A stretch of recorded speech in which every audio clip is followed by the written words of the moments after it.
हमने अगला क्वेश्चन जो पढ़ा था ये था find out the suitable job statement from the selling rate per ton of special paper manufactured by paper mill for private firm in January 2010 under the following division of cost. Prime cost निकालिए, work cost निकालिए, total cost निकालिए and selling cost निकालिए हमें, ठीक है। The job statement is to be prepared with reference to the data given below.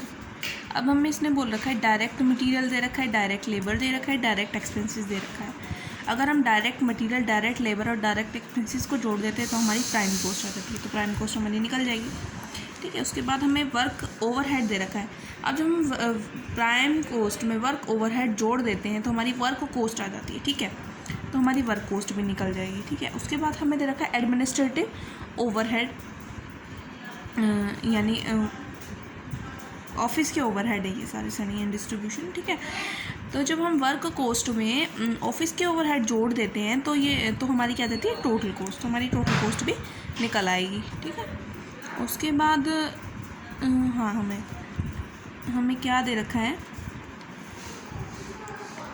अब पढ़ते हैं क्वेश्चन को, ठीक है। डायरेक्ट मटेरियल दे रखा था पेपर पल्प 100 टन एंड इसको बाद में पढ़ेंगे। ये हमें दे रखा है there was no work in progress in the beginning और एंड द मंथ।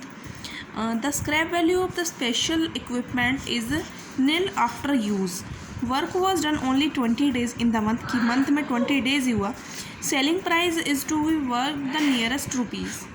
तो हमें ये इन्फॉर्मेशन दे रखी है और हमें क्या क्या निकालना है, prime cost, work cost, total cost और सेलिंग प्राइस।